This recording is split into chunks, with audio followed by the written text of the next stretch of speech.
Лайк басқандан неге аяйсыздар? Саусақтарыңыз 10 тонна болса да бісміллә деп көтеріп, лайк басып бермейсіздер ме? Комментарий жазып. Қазақстанда да ешқашан мына Назарбаевтық, Тоқаевтық, мына қылмыстық ұры қарақшы жүйе тұрғанда Қазақстанда ешқашан әділ сайлау болмайды. Мысалы, маған ұсыныстар айтылды. Секе, өзіңді депутаттыққа аусын, халықтың жаңағы дауыс береді, ақкөк, сосын биліктің ішінде жүріп, билікті өзгертесің, халыққа қызмет істейсің деді. Мен бәріне тойтарыс бердім. Себебі мына биліктің ішіне кіріп, адал адам, таза адам ешқашан жұмыс істей алмайды.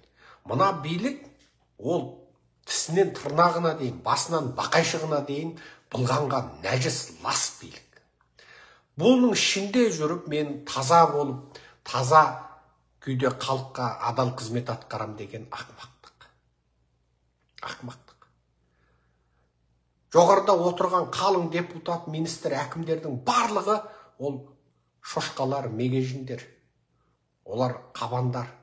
Ал жалғыз аққуды сен сол қалың шошқаның қорасының ішіне қамап қойсаң, не болады? Ол бәрібір сол аққуының өз ең соңында шошқа сасып кетеді. Неге? Басындағы Назарбаевтан тартып, оның қуыршағы Тоқаев, оның мына қазіргі жаңа Қазақстан деп ат қойып қойған ескі Қазақстанның бүкіл ескі кадрлар отырған мына жүйесінің барлығы сол қорсылдаған шошқалар мен мегежіндер ғана.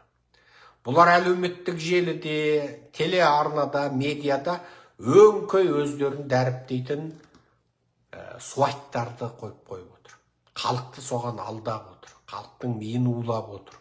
Ал бұлар тұрған кезде, бұлардың бәрін тіс тырнағына дейін былғанып болған бұлар тұрған кезде Қазақстанда бір жақсылық болмайды. Мына биліктің ішінде жүріп, билікті өзгертем, биліктің ішінде жүріп, қазаққа жұмыс істейм деген адамның барлығы ақымақ. Бұл билік кәдімгі қатерлі ісік. Қатерлі ісікті оны шұқтаумен, сүп-сүптеумен жазбайсың.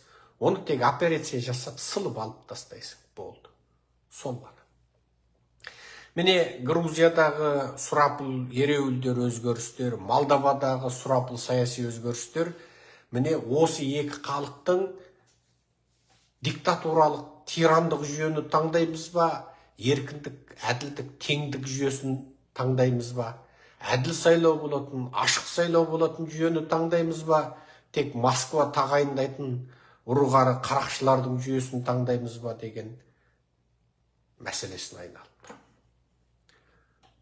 Сондықтан бұл жерде көп деген нәрселерді халық ақырын-ақырын түсінеді деп ойлаймын. Мен қазақ халқынан үмітімді ешқашан үзбеймін.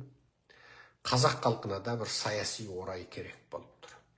Жаңа Нормандиядан құрлыққа шығу сияқты, екінші дүниежүзілік соғыста фашистердің жеңілгені сияқты, бірінші дүниежүзілік соғыста соғыс бастаушы Ресей бастаған елдердің жеңілгені сияқты, бір тарихи сәтті, бір тарихи күнді қазақ халқы күтіп отыр.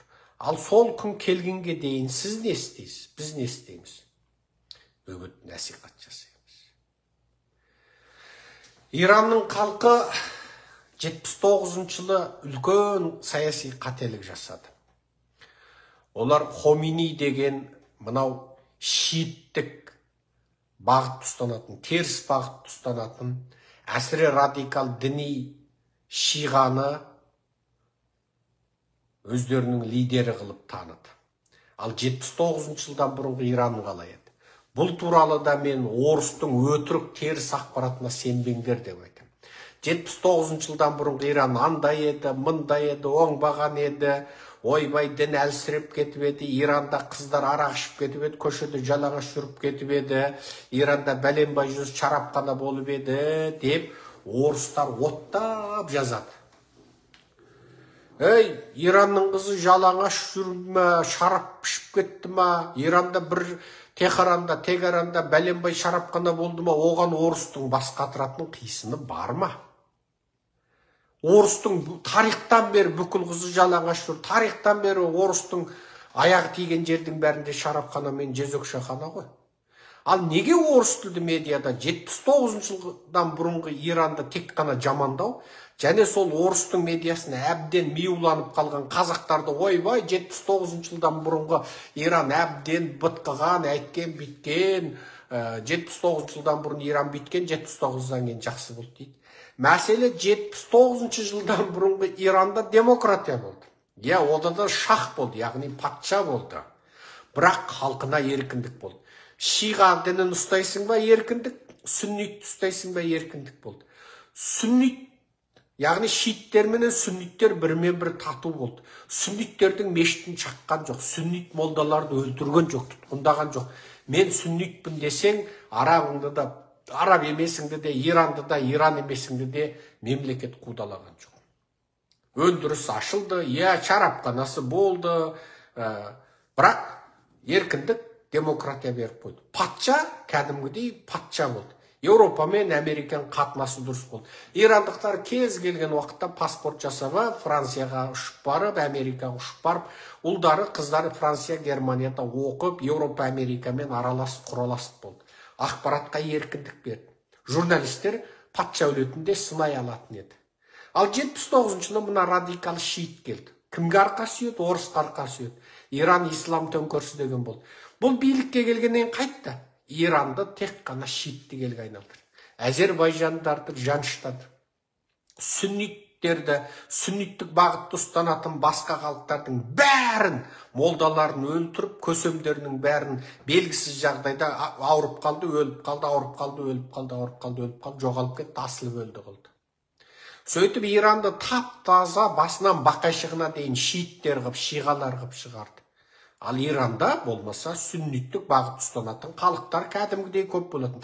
Әсіресе 79 жылдан бұрын, мынау екінші дүниежүзілік соғыс аяқтағаннан әсіресе 45 жылдан кейін халықтың жағдай жақсарып, мұнай газға деген сұранысы артып, сода Меккеге қажылыққа барған мұсылмандар көріп, сосын нағыз Құраннан, нағыз ақиқатты білгеннен кейін шиғалықтан бас тартып шиит болған ирандар көбейіп еді. Ал мына сұлтан келді де бітті, діни еркіндік деп басты қатырмаңдар, сүнниттің бәрі жау деді де қырып тастады. Бүкіл сүннит ұстаздарды өлтірді. Ал не болды? Қазір Иран не? Диктатуралық ел, басына орамалын дұрыс тартпаған 19 жастағы қызды түрмеге қамайды, орамалыңды дұрыс тартпапсың деп. Басына шытты дұрыс тартпаған. Және оны түрмеде полицейлер ұрып өлтіреді. Ақпаратта еркіндік жоқ, әділдік жоқ, бүкіл мемлекеттік жүйе пара, әділдік жоқ. Жаңа ислам төңкерістік партиясы дейтін партияда шексіз билік, ол кез келген адамды қамауға, соттауға құқылы. Кез келген, тіпті сен мынау шииттік бағыттағы жаңа Хомейниға қарсы бірау сөз айтып қалдың, бітті, өміріңе қош айта бер. Тұқым тұқияныңмен жойып жібереді. Міне, ал осы Иран қазіргі шииттердің, жаңа шиғалардың ордасы болып отырған Иран кімнің одақтасы? Ресейдің одақтасы, Қытайдың одақтасы.